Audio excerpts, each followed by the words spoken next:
We have a very special guest here today, don't we, Sam? Oh, man. I've been waiting for this episode. This guy is like a jumping bean on stage. His name Yes. is Way. Yeah, what's up, Way? How you doing? And he goes by Papa Muse. Talking to the mic. Get right up on it. Yeah, we want to hello, hear that Mr. beautiful Mike. voice. Yeah, we want to pick everything up. Me. Excellent. Fully employing the We're microphone. here. We're here. Yeah. All right, we'll jump right into this. Yeah. All right, we got Way with us, and Way. How you doing, everybody in Radio Land? Yeah. We wanna know. Radio/podcast. Yes. Land. Well, we want to know a lot of things about you. One of them is why you play music. So why don't we start right with that? Why do you play music, Way? Yes, tell us. Oh boy, I don't know. It's just what I'm supposed to do. It's like it's the thing that makes me the most happy. Yeah? Yeah. Yeah, that's a common answer. It's, music is one of those things in this world that everybody seems to hold in common, which is, one of the reasons we do this show. Right. To kind of laser focus on that, like the motive. Almost everybody. Yeah. All right. I mentioned I had a math teacher that hated it was Mr. Moreno, and he just hated music, and I couldn't understand it. Yeah. I've never met anybody that hated music. This guy did. Wow. Yeah. So it is a phenomenon that just kind of pulls us all together. New Vine is all about just gathering like this collective of crazy artists and trying to, we're all helping each other out and we're traveling down that music journey road together. And you are one of those people that I've met on that journey. And I have to say, here in Ithaca, you're one of the most interesting people I've met. Thank you. Yeah. I think. No, that word could be used in so many ways. I mean that in the most positive way possible. Yeah.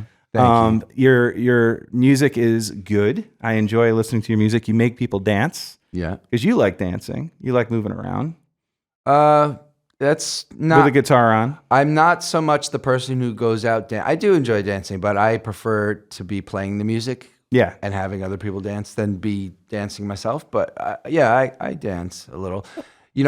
As far as music, the one thing I wanted to say is Make sure you're on the mic. Yeah, come closer. music for me is truly a gift from the creator, or however you might want to interpret that. But it's kind of a natural phenomenon if you think about it, because rhythm is set by.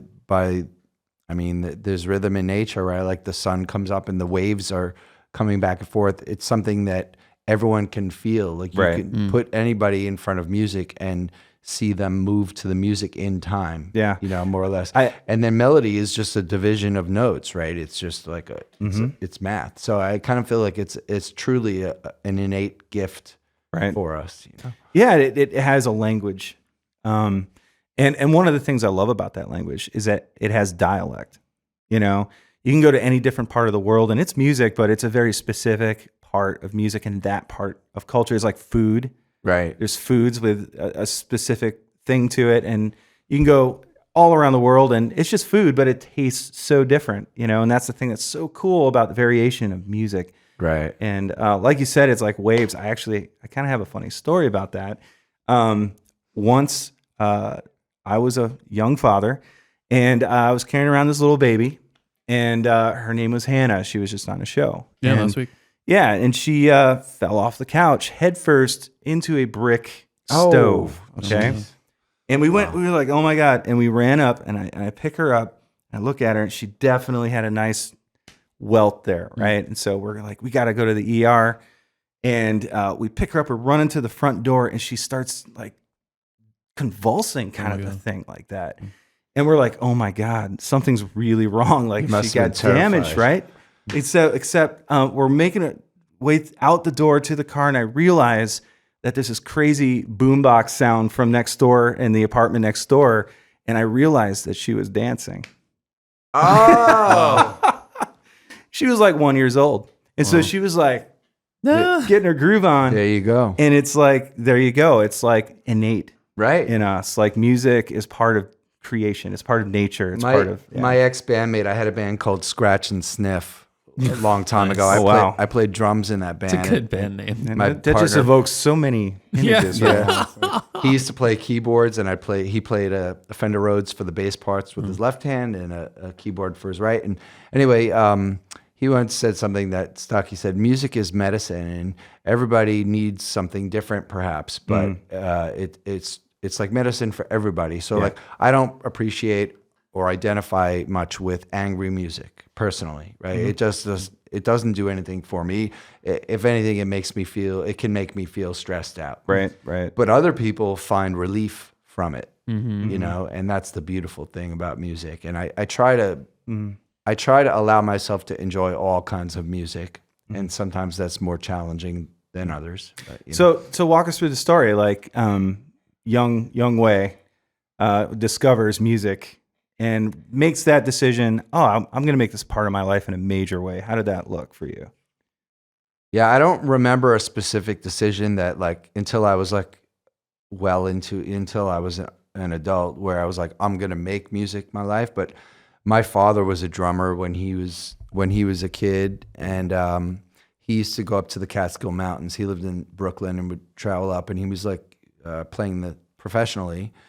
And he put sticks in my hand when I was about 3 or 3.5 years old. Okay. And I would play the records on a pad. I remember playing to the Bee Gees and whatever, and I was just tapping away, but I was learning at even that young.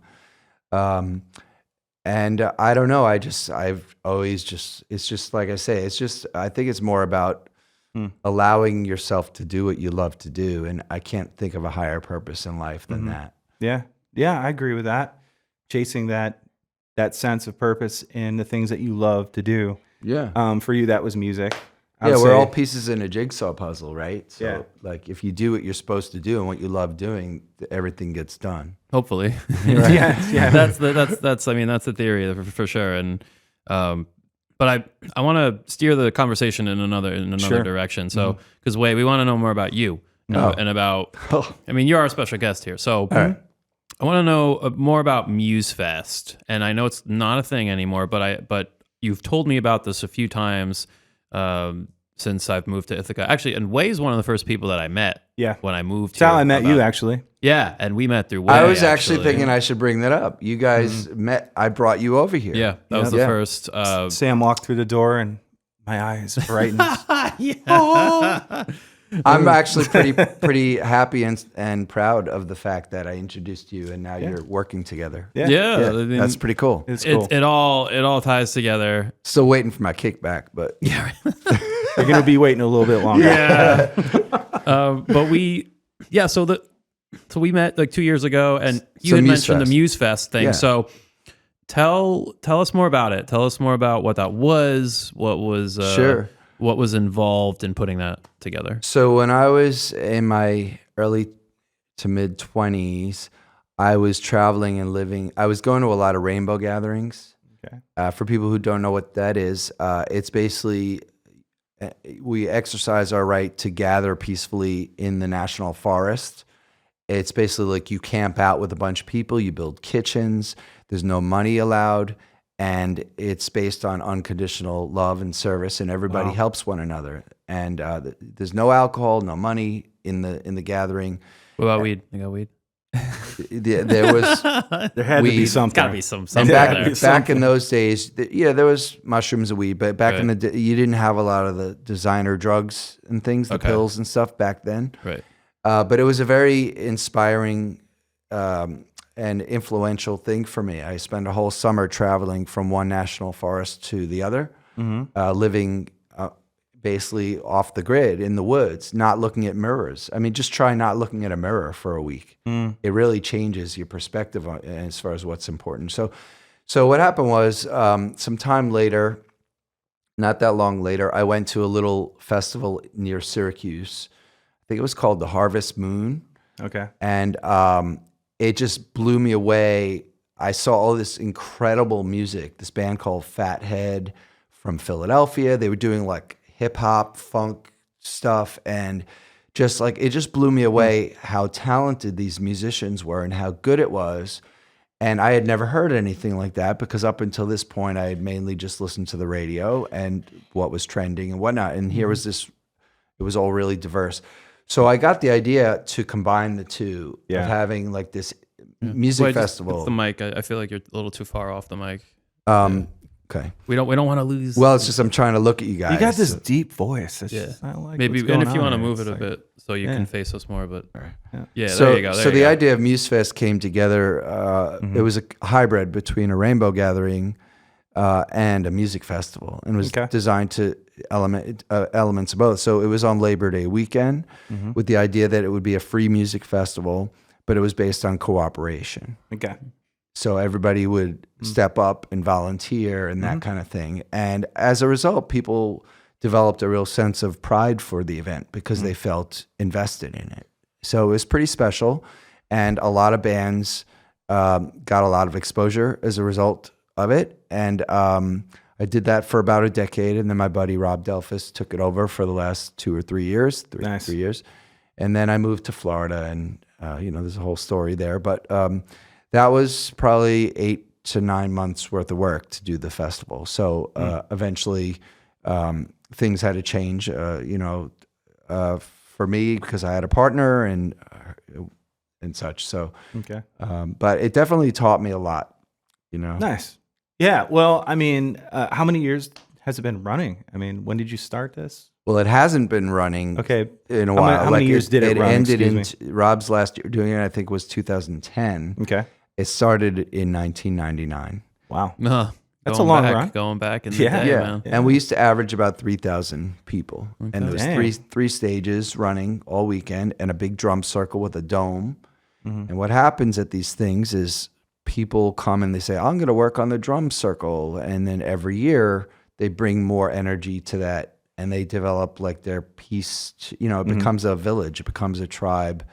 And it was a really nice thing. I had friends meet their spouses there. It's interesting. I also feel very strongly about music creating community, and how it pulls people and relationships, and just over time, those friendships that build over time. I feel like that element of music, that it's just a show. You hear the thing on the device.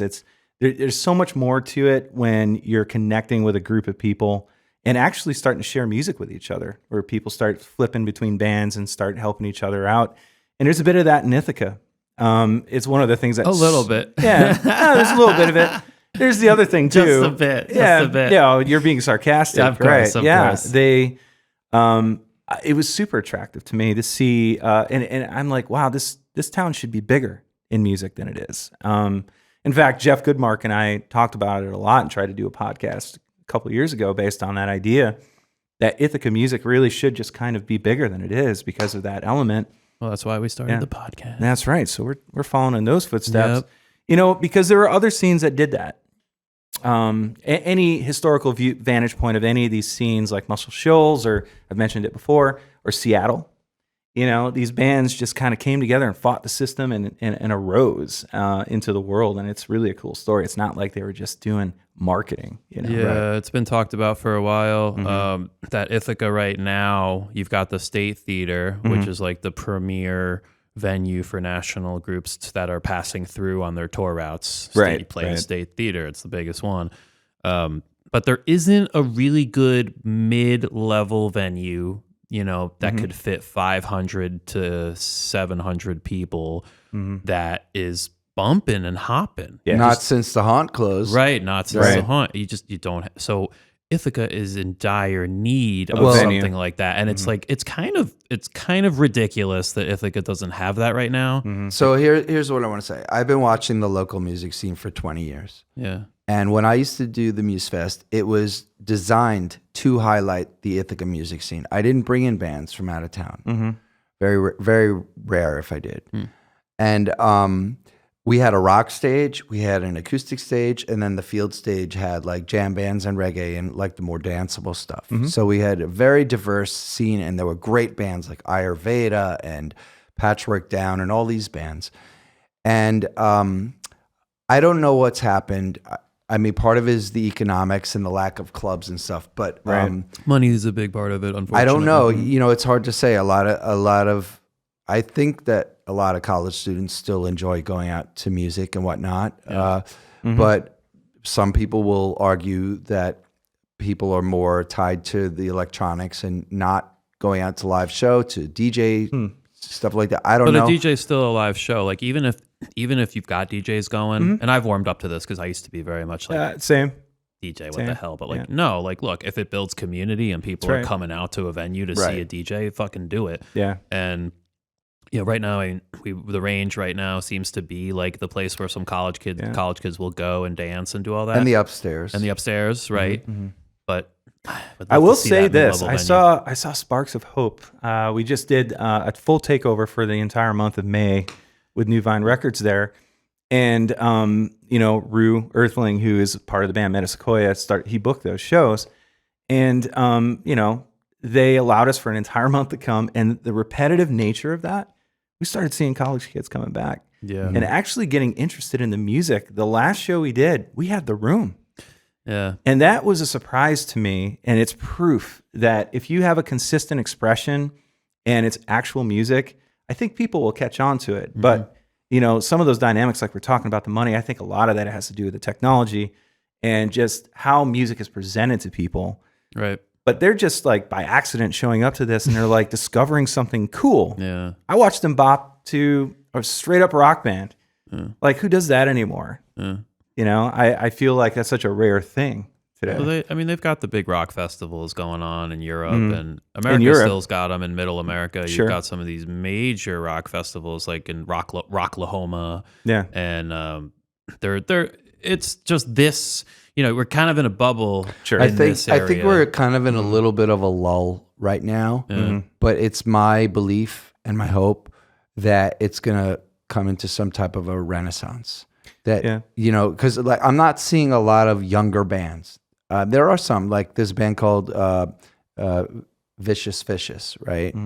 And they're kind of a young band, and they sort of have like a cowpunk type of feel. I don't really want to describe them incorrectly. Sure. And they're developing, but it seems like a lot of the bands that I know, Plastic Nebraska and all these bands, they're not really fresh bands anymore. They're sort of like aged out. Well, they've all got kids. That's where I'd like to I disagree with you a little bit. I'd say the bands that we're trying to bring up are younger bands and trying to get them in front of people. And it was funny because at the end of the show, I said, "Are you guys sick of listening to Led Zeppelin?"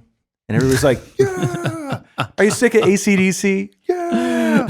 "Well, here's the Danger Dogs. Have a fucking good time." No, those guys are great. Yeah. But I wouldn't categorize them as an Ithaca band. They're not from Ithaca. They're not an Ithaca band because they haven't had an opportunity to play in Ithaca. They want to play in Ithaca. Right. And I think the region is small enough that there's still a brotherhood there. Similarly, Leo and the Maydays played, Metasequoia, all these are younger bands. And nobody knows who the fuck they are. But that's the point. There is no, when we talk about this on the show a lot, there's no mechanism to introduce new music. Right. And that's the point of this organization. Yeah, people need to be able to go to a club and trust that whatever they go to see is going to blow them away. Yes, that is a key point, Way. That's a key point. Like, it's got to be good shit. Like, because you could open up this new venue, but even if there's one band that's shitty that plays at this venue, like you're not going to recover very quickly from I think that. Curation's a big deal. Like, and so even though we're a not-for-profit embracing newer bands, there's still a standard. It's still a standard. You've got to have good music. You've got to be writing your own stuff. It's got to pass a certain standard before I think curation can take place with newer bands. So there needs to be organizations doing that. There needs to be collectives doing that, and people putting time, energy, and money, and venues actually believing that it can happen in past one night. It's got to be a bigger vision in the area for that to happen, and I think it can. There's something that jazz clubs do very often where they'll have a residency for a band. So like the Blue Note and some of these bigger, more reputable clubs, they'll have a band come in and they're doing at least 3 or 4 nights at this club. So you really get to know the band if you want to come multiple nights, or word gets around like, hey, this band's really good. I saw them last night. They're going to be there for the next 3 days. So it gives more people a chance. I've heard talent buyers say, even around here, you can't play more than once a month. And I think that's bullshit. That's crap on a stick, man. Yeah. I mean, here's the thing. We post 5 times a day on Instagram, and we're not embarrassed about that, but we can't play more than once a month in a town. Yeah. I think that is the best way to connect with people. Yeah. So here's one thing I want to point out that we haven't mentioned in this whole conversation about you know, it feels to me like we're sort of commenting on how the Ithaca scene could be better and whatnot. And I agree, certainly. But we're still at the tail end of a pandemic. Yeah. Still coming out of it. You know, like that's a pretty big factor. Like I think that it's very possible the haunt would have stayed alive if it wasn't for the pandemic, you know? So like I just had to cancel a gig in Oneonta for graduation weekend that I was really excited about because one of my band members has a newborn baby at home and he doesn't want a chance bringing COVID home to his baby. And that's a very legitimate concern. Oh, totally. You know, but so we're not past it yet. And there's a lot of people that, you know, I saw a buddy of mine who used to run the acoustic stage. I won't name him, but he basically got used to the isolation and it's been a real struggle for him to get out and be social. This was somebody who was at shows every weekend. He was him and probably Jim Catalano, the writer. Those two were at shows constantly, and I saw him out, you know, on the Commons the other day, and it was like surprised to see him. I never see him anymore, and so I think this pandemic is definitely part of it, and I'm just hoping that on the other end of this,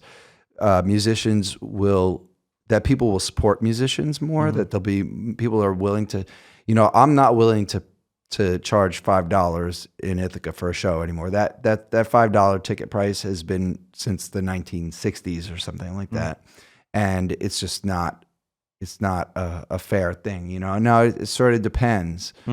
What I've been doing is a sliding scale, like kind of like a suggested donation kind of thing, because I don't want to turn people away if that's going to stop them from enjoying the show or whatnot. Well, I want to roll it back just a little bit about something you said about the comment about making comments. This isn't, I feel like the perspective I'm sharing here, I've shared it with Fish a lot, is it's for the past 10 years. This isn't just now in this moment. I feel like there's been a wholesale turn away from connecting audiences with bands and putting energy and time and money behind newer artistry that gives them that opportunity. And some would call that exposure, but I don't like that term because I think you actually do need to create value for these new groups by creating some kind of marketplace for a standard that's being presented and promoted in regional music. And so I feel like that's where we possibly have really lost it, is because we've convinced consumers that it's not valuable anymore. Yeah, I mean, and along those lines, I agree with you. And along those lines, excuse me, if you just look at the way the major labels have invested, or I should say de-invested, like they used to actually sign a band. We talked about this. They would develop those bands. You get like a minimum 3-album deal. That's correct. And that's no longer the case. Now we're down to singles. Yeah. Like people are just releasing singles and we're all on our own kind of thing. And the majors are only going to invest in the musicians who are already doing it. You know, they'll sort of buy them out once they've already made it on their own. So it's a very different world, even at the, you know, on all levels. Yeah, there's a lot we could talk about on that. Different model. Yep. It's just economics. I mean, if you took to club owners like the Doc, very nice people, you know, over there, and they were trying to pay bands and stuff, and then they were losing money. So like when I played there, I just did it. I just took from the door or whatever, you know. Well, I think they're losing money because there is no value in the brand of something. And so why would people come? Right. And that's what I think. There has to be a larger comprehensive focus on the idea of building some kind of platform that allows a value to be attributed to whatever's being put up.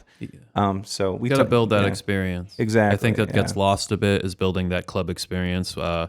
You know, living in my brief stint in Brooklyn, I was there just about 7 months. I lived there. Yeah. And one thing I did notice about the city is that when you walk into, this is not all music venues, or even just like a brewery, or let's take a brewery, for example. You walk, like there's some breweries where you walk in and like it's an experience. Everything from the moment, like the moment you step into the door, the layout of the room is cool. Right. And that immediately you're just like, this place is cool. You haven't even heard any of the bands yet. You haven't even tried any of the beer. But just the fact that like you could feel it. You feel that this place is cool. There's love put into the layout. There's love put into the type of food that they serve and the everything. So it's either nothing matters or everything matters, right? So everything matters. So Well, that's why we call it Musigeddon.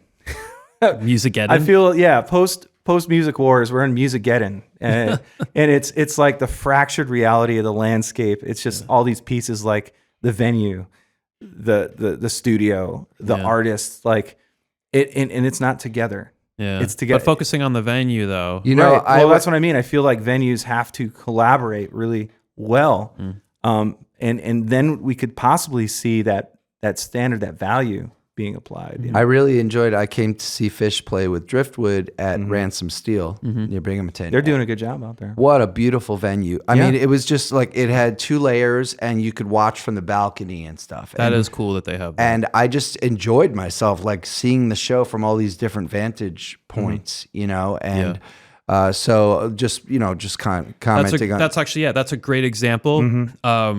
The flip side of Ransom, that room, you walk into that room, right? And you feel like all the wood everywhere. Right. Like, it's a beautiful, beautiful space.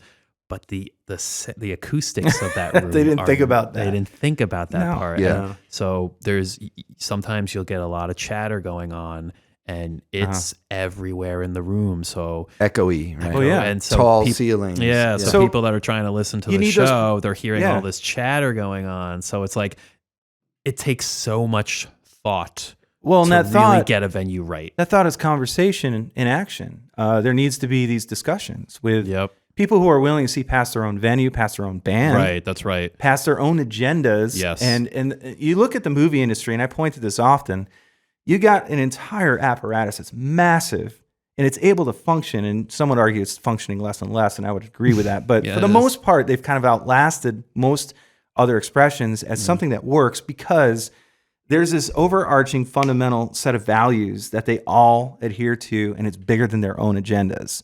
From the camera guy to the director to the producer to the writer, they all know that this thing works because they all adhere to this bigger idea. And I feel like music business needs to get back to that, whether it's a union or some kind of like, we've or talked groups about the union. To have those discussions and to include the venue in those discussions, include the artists together, and form that again. I had the thought at one time. I was asked to book for The Haunt, and I actually turned it down because I was trying to be a neutral player. I was hanging posters for everybody and sort of being a neutral player in the scene. And to be honest, like I've always been a music promoter and sort of known for that, but I've been focusing for the last 5 years primarily and solely on playing music. I'll promote my own shows, but I'm trying to get away from being that guy and just known, better known for my music because I haven't released a lot for people to know. But anyway, my thought was that if the venues were actually communicating and sharing their Google calendars and whatnot, you wouldn't have competition. If I was booking funk, you would book country or whatever it is. Yeah. There's a great saying, and I learned it in real estate when I was doing that. Yes, I did real estate. And my success is your success. Right.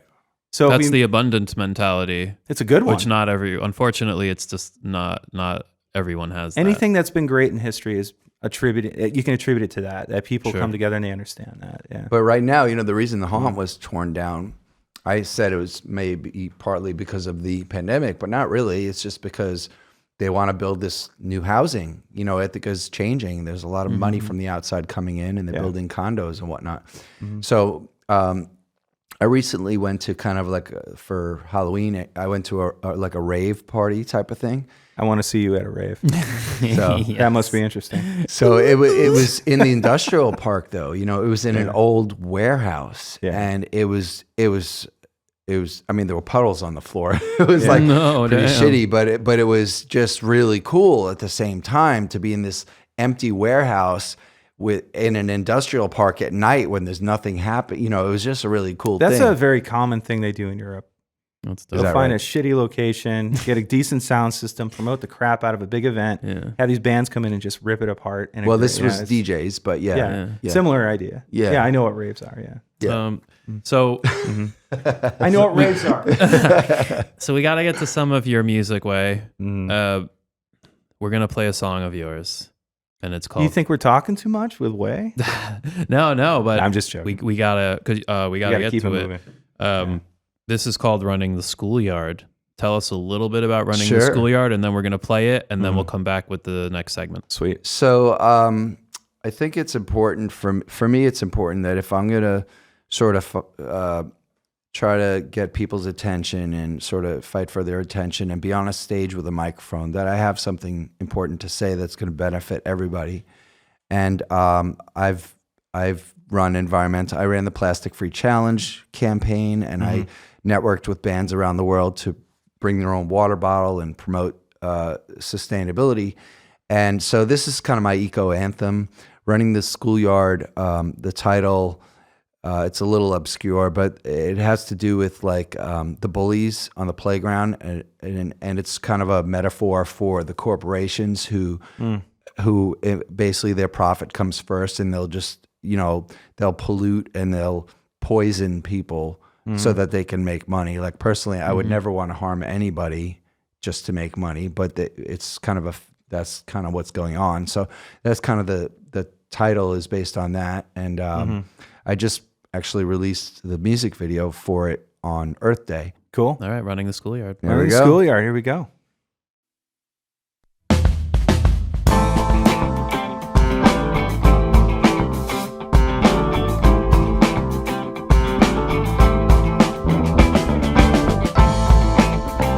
When the river's dry as bone,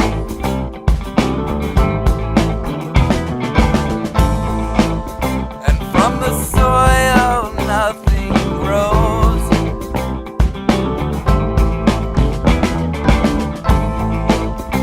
money made has long been spent.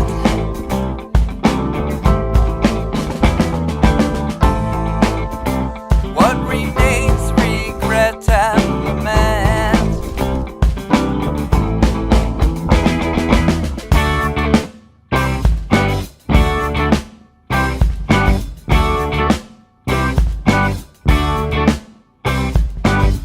We have a chance to stop. All right. I was running the schoolyard. Running the Schoolyard. I saw those bullies. I had lots of bullies in my day, so I identify with your song. Thanks. Anyway, good job. And I do and love the cause-based music that you put out. I think it's a really important message today. So thank you for doing that. I hope you continue to champion the cause. It's important. I do. But speaking of which, I just wrote a song recently, which is strictly a party song. It's called Get Pumped. Yeah. I want to pump you up. So I have to balance it, because I'm trying to bring people together to celebrate life and enjoy one another. And if you have a strong message, it can be a little heavy-handed. It can come off as preachy and whatnot. So there's sort of a balance. So I try to have lyrics that might hopefully inspire people and that are somewhat deep, but also have music that's going to be that's what music celebratory. does. I mean, music kind of, it's the sugar that makes the medicine go down, right? Oh, that's the perfect way. Yeah. Yeah, that's the perfect Nice. way to say it. Cool. All right, guys. Sometimes. So it's time for this new segment. It's called New Vine Reacts. Heck yeah. Oh boy. We got some doozies today. We got some doozies today. Yeah. Bring it on the fanfare. Do you have any fart sound effects or anything? We'll get those. We're going to record them in the studio from Fish himself. My friend sends me fart sounds. I thought you were going to say you sell them on the internet. I could sell fart sounds. Sell farts in a bottle. It's a new business model. Yeah. We sell fart sound effects. People are doing worse things. Yeah. Anyway. So this first one is just a headline. Okay. Quick reaction. This happened 3 months ago. Finnish skier, I'm guessing he's from Finland, suffers a frozen penis at the Olympics. Well. Did it affect his time?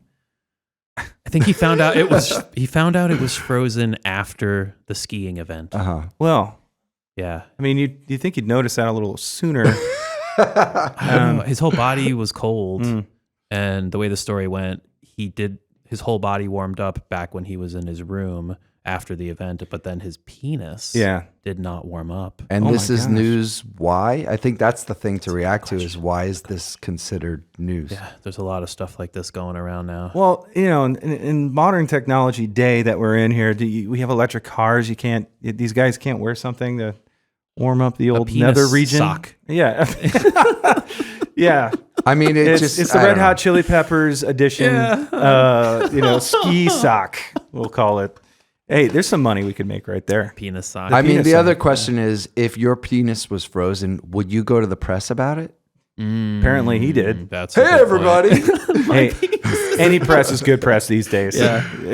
Guys, I can't believe this. My penis is frozen. Wow. I feel for that dude though, but I'm glad it worked out. He ended up putting Did a medical professional actually test to see if this was an actual frozen penis or was this his own This was his own self-evaluation? Oh, I mean, it didn't self-evaluation. like crack or anything, right? That would have Nope. been a problem. He just it was uncomfortable and painful, and he immediately put like a hot pack on Compress. it, and it solved the problem very fortunately. But yeah, so He couldn't find Wow. a prostitute, I take it. Oh God, I don't think so. I knew that was going to go somewhere. Oh man. I wasn't going to go there, but I'm glad you. I'm glad. You did. All right. So that was that. Very Okay. random, Yeah. just reacting here.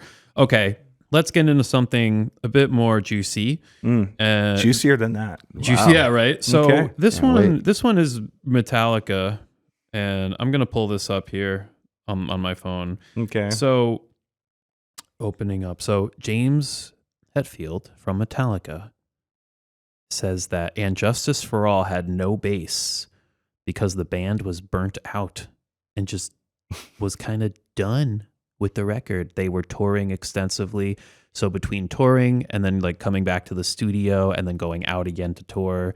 And now John has some insights on this that I don't think are in this article Well- because there's a lot of like political correctness and, bands don't want to like throw people under the bus and shit. But according to James Hetfield, that, this whole no bass on that record, they were just burnt out.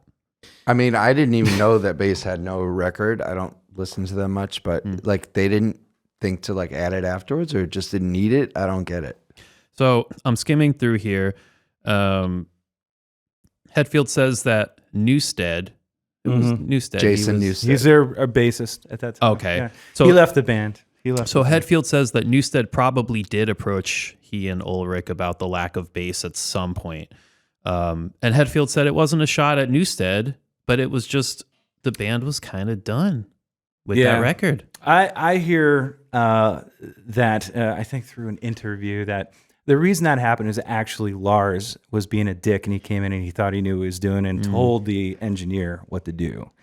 Now, we need to verify this. This could be a poll on our podcast. Yeah, let's pollster. poll.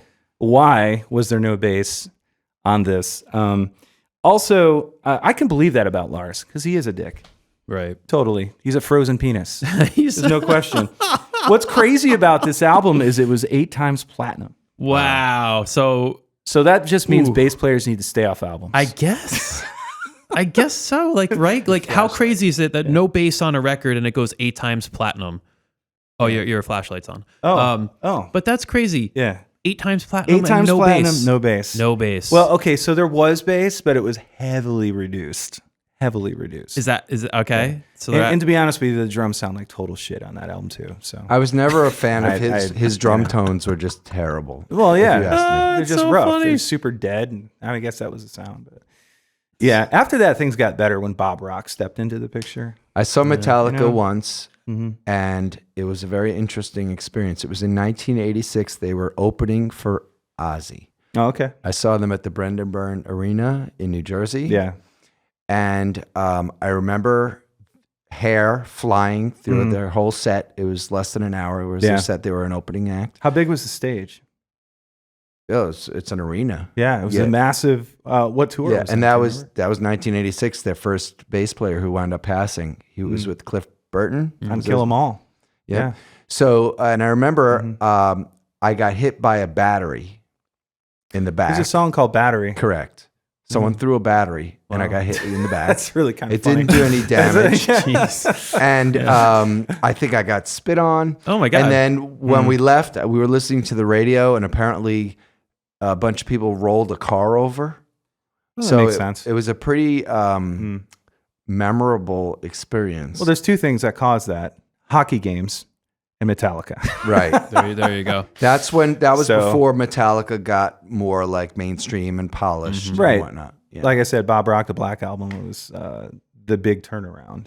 Which So that's Metallica for you. Yeah. There you go. Here's always interesting. Our Metallica. last one, our last Okay. reactionary thing for some news that I thought was interesting. A band of toddlers found wandering near a highway after escaping from daycare. That's the headline. The kids are safe, but Color Wheel Learning Center in Prairieville, Louisiana has had its license revoked. Well, it just tells you everything you need to know that happened in Louisiana, my It's friend. funny. My first reaction when you said a band of toddlers, I'm was, thinking. I had a picture in my head of these kids with guitars, and Well, I was thinking they were the groupies at a Metallica concert that just escaped. oh right, Oh my God. Like the daycare for Lars. So they're 1-year-olds that some guy found Yeah. wandering near the highway, got out of his car, Jeez. picked up the kids, brought them back to the daycare center, which was like not far from insane. where. But that's crazy. How do 1-year-olds escape from daycare? Like this is like baby's day out. Well, and how Like, far it's away crazy. was it from the place? How far You away? know, I don't have. I don't know if that's in here. Well, the thing is there's definitely a leader in the pack of those yeah, kids. it's Rugrats, man. It's Yeah. Rugrats. It was Rugrats. I still think it would be cool to see a bunch of toddlers playing in a band. There needs to be a band name after this occurrence. Oh, here it is. A 1-year-old opened up a gate and wound up in the parking lot, Okay.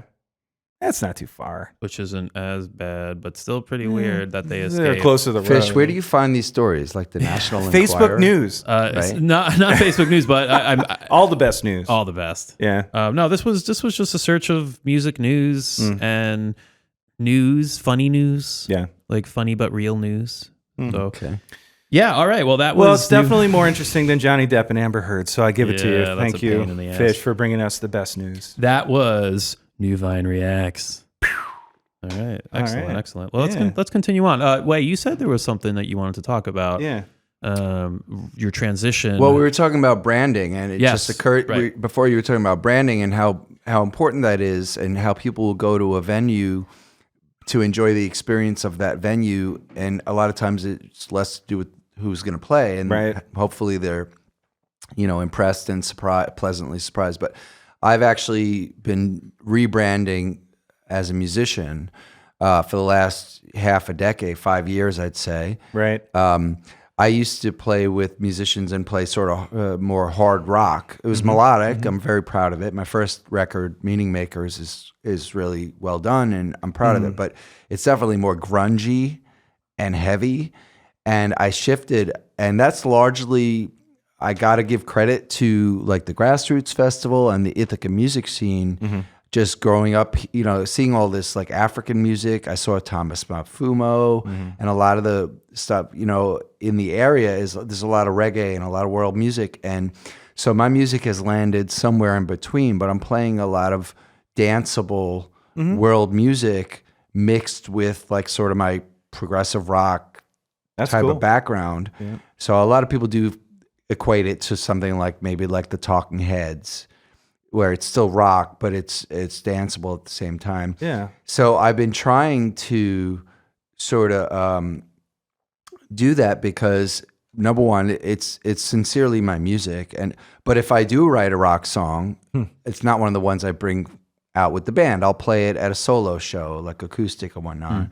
And I just have found a real love for having people dance at my shows. And the other thing is that when you play danceable music, half of the population will suddenly start coming out to your shows. Whereas when I was playing weird progressive rock, it was mostly men. Yeah.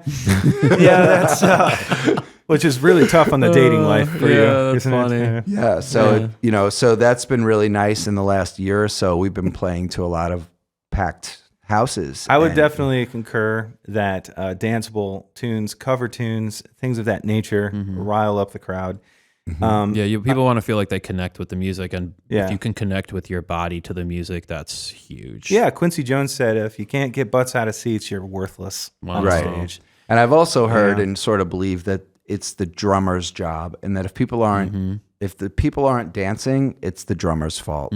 Fish. That's that's absolutely right. That's why I've practiced many, many hours to make sure that I can be the backbone, and any drummer, Right. any The drummer, engine. You're like the engine of the band. Yeah. and any drummer should, if you're a drummer, you need to understand the role, and the role of the drummer is to be the backbone and to make sure that he's grooving Until the drum solo happens. until the drum Then solo. everything Then goes do to whatever hell. the fuck you want. Yeah. That's for the drummer. I was like, that's really funny. I was just thinking about this the other day. Like, when I'm very fortunate enough to be able to take the occasional drum solo with Driftwood. They let me do drum let you solos, do it. and I gave you a drum solo too. actually Wade did give me a drum solo. It was awesome. Yeah, It was And really good. So when I'm able to do a drum solo on stage, Yeah. and I say let because Yeah. it is a thing, like letting a drummer do a drum solo. Is a band's allowance of a drummer having a drum solo the same as a wife letting her guy go have a guy's night? I mean, kind of. I think so. Yeah, because seriously, like a drum solo it's a crazy animal. It There's is. no other instruments playing. It's for you. It's for the drummer. It Yeah. really is. And so I'm always like, is this really happening? I can't believe this is happening. This is crazy shit. And That's it's like all those hours in the basement give me that opportunity, and that's kind of fucking brings cool. meaning Well, to for all me, that it's hard like work. I was a Rush fanatic, right? And Yeah. at every Rush show, there's a big drum solo because Yep. Neil Peart was one of the best at that. Mhm. And and 20,000 men loved it. Yeah. Yes. so and I in Papa Muse we have a lot of percussion, we have a lot of drumming and stuff. Yeah. In fact, we do a big drum jam at the end where so to me that's just very tribal. It's very hits you in the chest kind of thing, So I still enjoy it, and it could be argued that it's like sort of gratuitous and whatnot, but I personally enjoy it, and that's kind of why I present it. Well, I would argue that a good experience in music is just two basic components: is that repeated rhythm and a really great melody.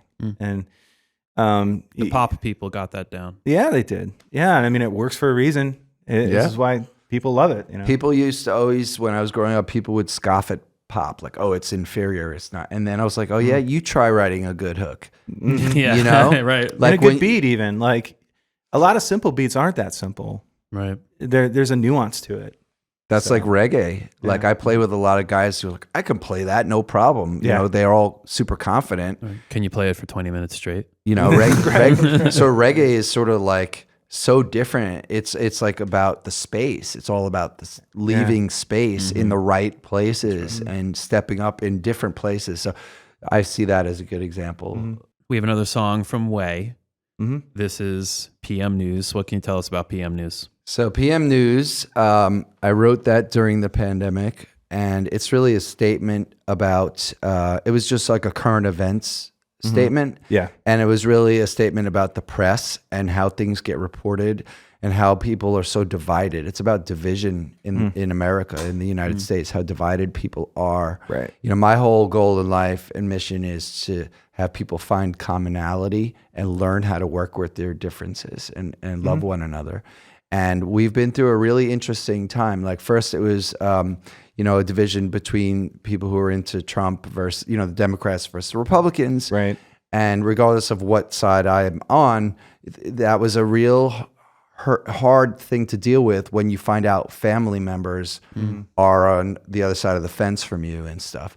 So, and the way it's portrayed in the media, it sort of gets everybody riled up and whatnot. So the video that I had, that I worked really hard on, is sort of like kind of being playful about that. We have a bunch of conspiracy theories in the beginning of the video. I have 2 children pretending to be newscasters. That's awesome. So, and so that's what the song is about. It's kind of got a jazzy, a swing jazz kind of a flavor, and I had Joey Arcuri play bass on that, from Driftwood. He was playing a stand-up bass. So I'm real proud of that. Unfortunately, YouTube decided to put a warning label on it. So you have to What? Yeah, you have to click through. Oh my gosh. Oh, no way. It really wasn't. There was nothing about the video that was. You pissed off the algo. Yeah, it's just I had footage from news, and so they found that enough. But it wasn't really even taking sides. It was just showing both sides. It's crazy way because it just shows you like censorship is a thing. And Yeah. I never thought, I mean, censorship's always kind of been a thing, but it's kind of it's come to new heights now at this point where it's become so subjective now. So it's kind of weird. And It's true. Yeah. It's true. And the thing is, there's some need for it too. You could argue both ways, right? Because there's so many avenues for news right now that a lot of people are able to easily put out false information, right? And then it's like, who's deciding? This is a very large discussion. Yeah, it's a big discussion. But let's get to But I have ideas on that discussion. We should do a show about it. Yes. But yeah, based on that, I think this is a cool way to describe the problem. Yeah, this song was supposed to basically address that and create that conversation. You always have a playfulness about your music, and I love that. It kind of takes the hit out of it. So yeah, let's watch this video. Hi, I'm Charles Murray. And I'm Angelica Johnson, and here's tonight's news. A new finding about COVID-19 suggests that the disease has spread to other animals, including reptiles, some of which have grown to incredible size. Reports indicate that they are running amok in major cities across the world. Here we have some exclusive footage.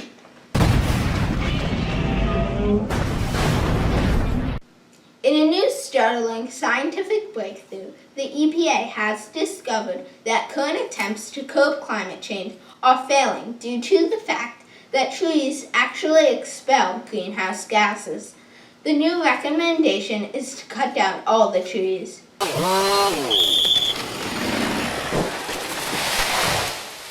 This week, an intercepted and decoded radio transmission from space revealed a massive conspiracy being carried out by the Gates Foundation and the Lizard People to implement family pets with microchips that can be activated by 5G towers to provoke a historic revolution. Household pets can no longer be trusted, and the federal government is investing in safety camps for civilian refugees expected to be in exile from house cats, puppies, and even erratic gerbils. And now we go to field reporter Papa Muse, live on the scene. Hi, I'm Papa Muse, and this is the PM News.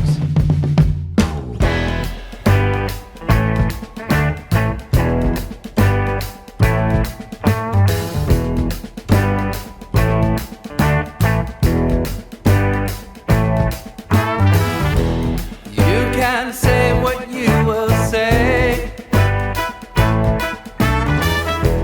You can make a big display. You can think and pray. It's what you do that conveys. Me too, I can't breathe. Water is life, fight to be free. Good for you, but good for all. The right to choose, stand or crawl.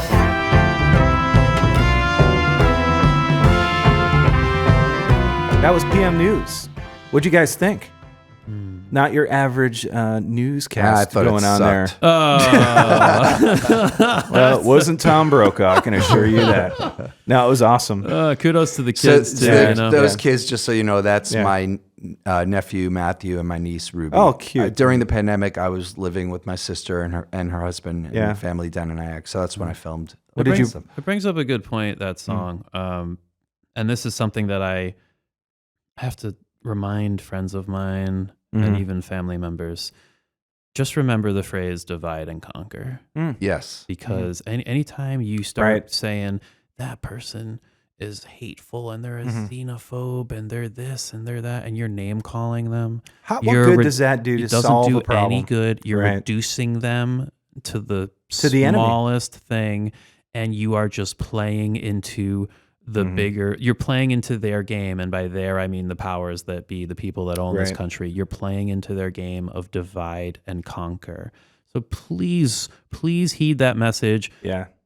trying to bring people together through music, right? I agree. Love over fear. And people Right. get afraid of stuff they don't understand. Right. And a lot of times it's hard to understand someone else's worldview because it could shatter your worldview. That's right. And so it's a scary thing for people. It's easy to buy into it because they're trying to target the root system of security in your life to cause you to feel fear. Yeah. But when you realize that it is kind of a game that a lot of these So people I'm play. gonna debate that with you. All right, let's go. So- We'll do a little quick debate. Let me tell here. you a quick story. When I was in my 20s, I lived in Santa Fe, New Mexico. Yeah. And I was living in out of a van. Wow. And I had By a the river? dog. There weren't a lot of rivers. It was the Sorry, desert. it's a Saturday Night Live throwback. Go ahead. So, but anyway, I had puppy. My dog had puppies, so it was me and 9 dogs. She had 8 puppies in a van. Jeez, way. Yeah. So for a short time, until they were old enough would to hope it give was them short. away. Yeah. So I went to the park and I laid out a blanket and was relaxing with the dogs and letting them. And all of a sudden, it's a beautiful Sunday afternoon, sunny. It's gorgeous.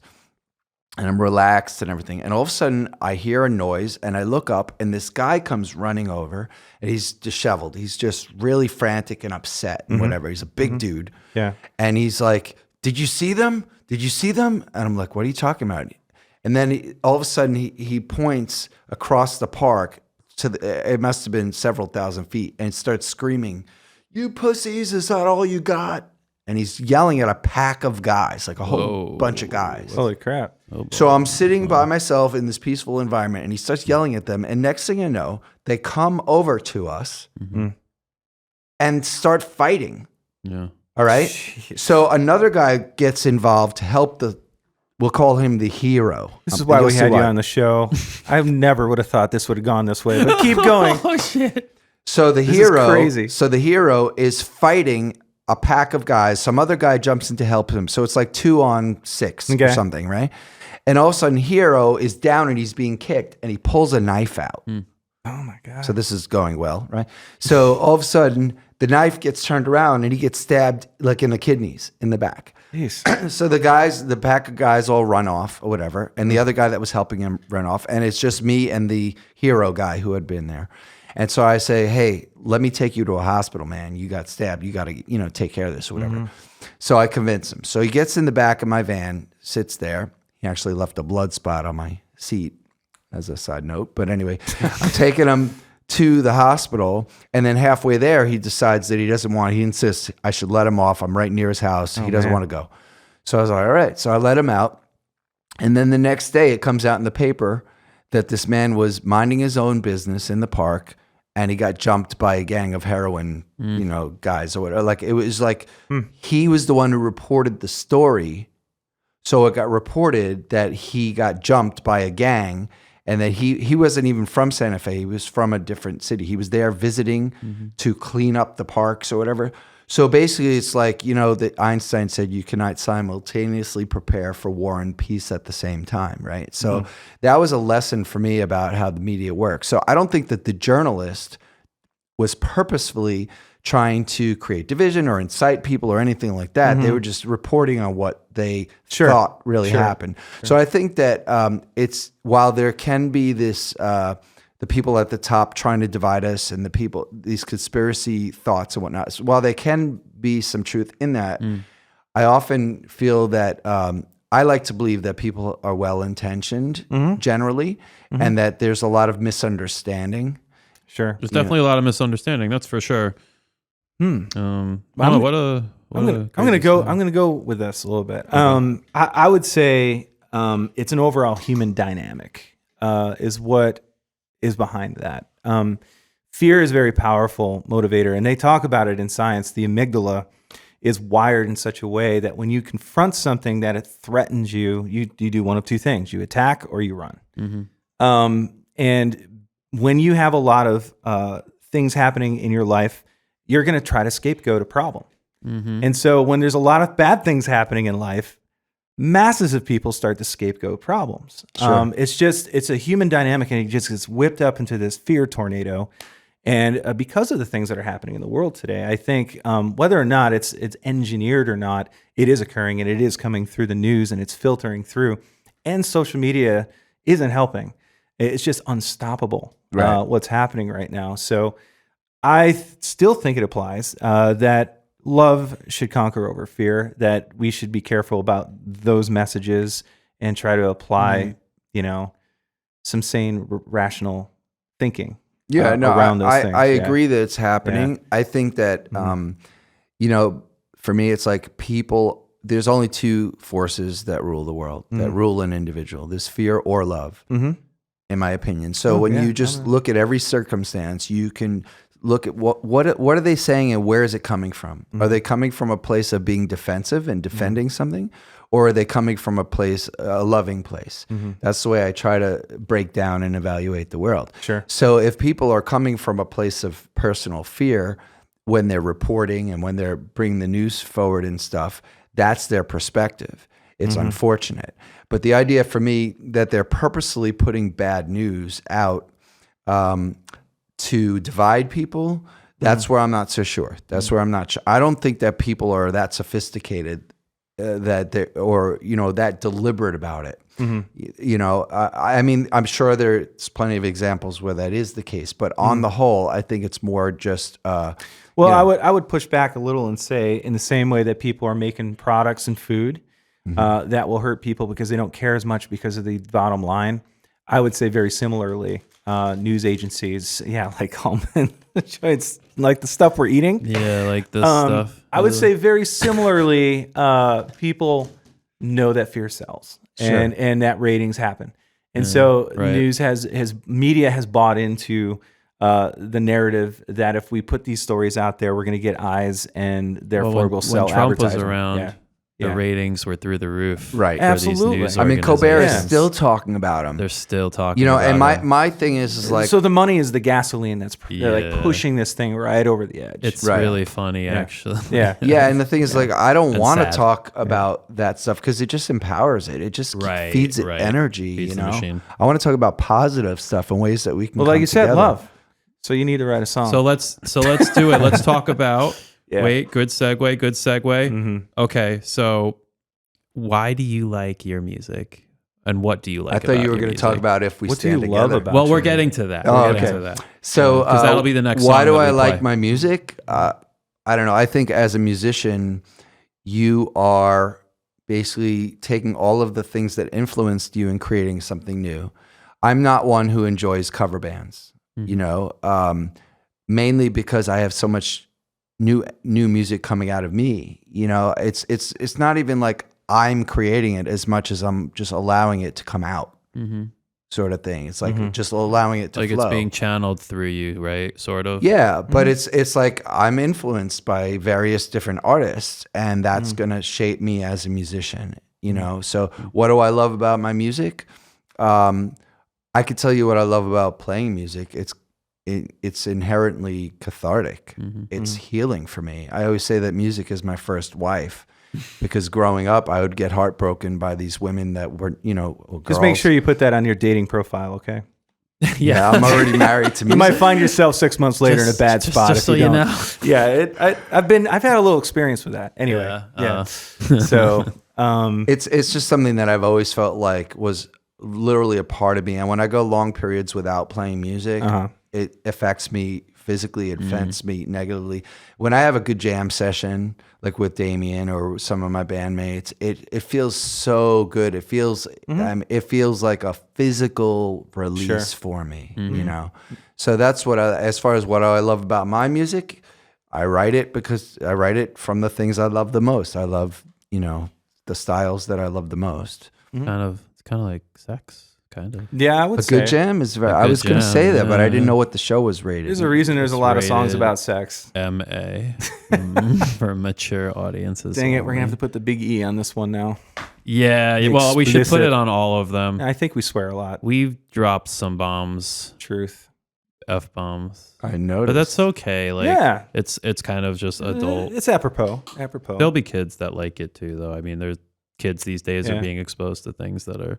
So what's the tune? Anyways, do we got? the tune is, so we were talking about standing together, and that one of your goals in life is to be a conduit for that and to bring people together. So this song is "If We Stand Together." Yeah. And tell us a little bit about that. And then Well, we'll hear John said it best before. He was saying, like as far as the venues working together and everybody working together, it's like I like to believe in abundance, not scarcity. If you have a scarcity mentality, That's brilliant, man.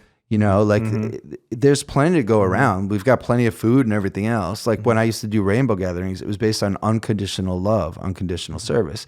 If we all just treat each other like family, everyone gets taken care of and everyone gets their needs met. And there's abundance in life, in reality, if we choose that. In fact, scarcity is the root of all evils in this world, I would contend. Many the of belief them. in scarcity. Well, right. The threat of scarcity. There you go. The threat of Yeah. scarcity. So this song, I was honestly waiting to release an album of all world music, and I hope to still do that. It's going to be called Dare to Dance, which is one of my songs.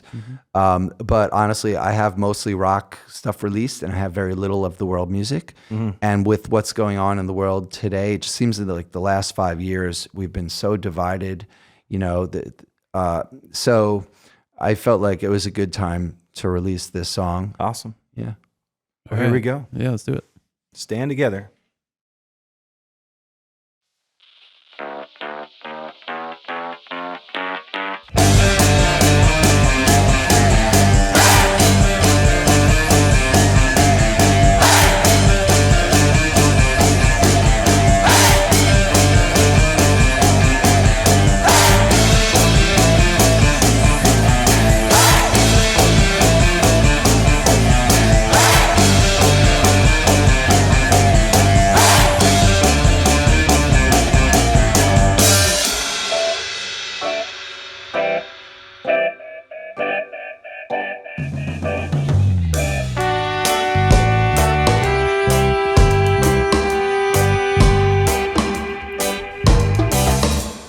If we stand together,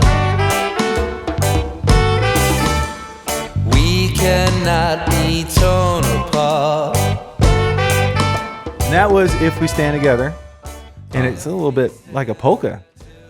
Yeah, it's kind of like a gypsy polka. thing Gypsy going polka, on there. Little Little you're punk. dancing around. It just makes Yeah. me feel really good about Yeah. if we stand together, like the things that could happen. And Yeah. it's true, man. We, you take a bundle of sticks and you try to break them and you really can't. But if you take one at a time, they're easily, There's a easily risk. broken. There's a risk, inherent risk in doing that, of getting hurt, Right. of being vulnerable and opening up to things. And but I think if you keep doing it wisely, eventually you form a core, and then you grow, and you become a force. Yeah. I think it's really important to also understand that everybody struggles. Yep. And to have compassion for people and what they're going through, and also to have forgiveness. Forgiveness is not something that we really teach, and it's very important. I once wrote a song called Forgiveness, and it's kind of unreleased. It was like an acoustic version that I did, but I think that like having compassion and forgiveness, and like in the world of cancel culture, that doesn't exist. Right, but you don't not going there. The thing is like I think there's an expression. It's a Native American expression which I'm gonna horribly mispronounce, but I believe it's Give it a shot. It's called "Ohoma Takwe Asin," and it means all my relations. And the way I interpret that is whether it's a clerk at the checkout line in a grocery store or my best friend, I want to be focused in the moment with that person and enjoy and love them the same. I agree.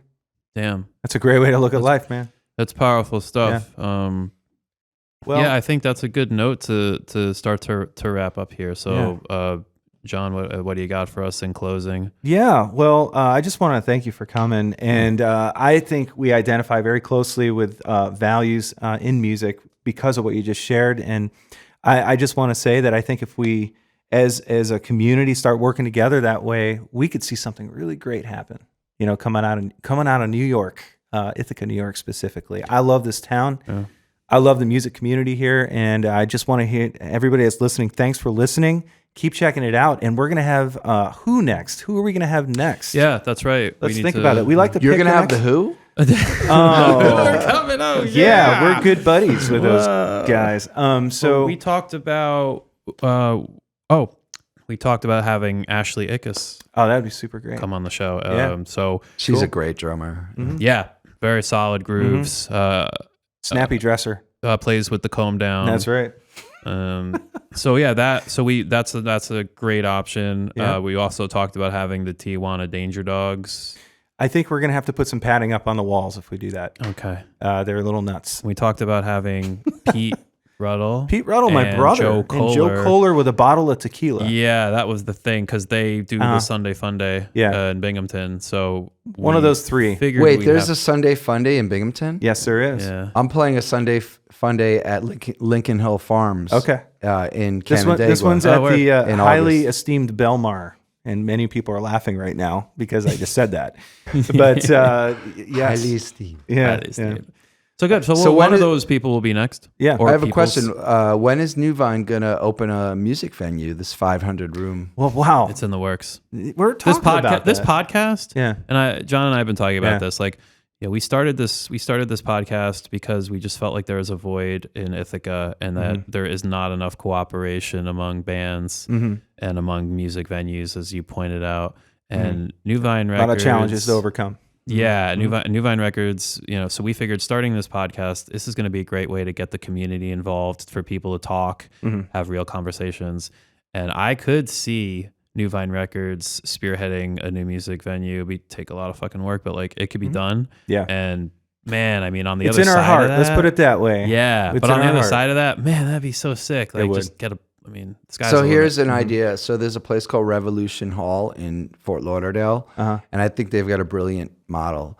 They basically only open up on the weekends, and they only open up when they have shows. So they're not trying to, I don't know what the rent situation is, but they're not. So a lot of times what venues do is they'll have shows that lose, and they have to have the winning shows to make up for it.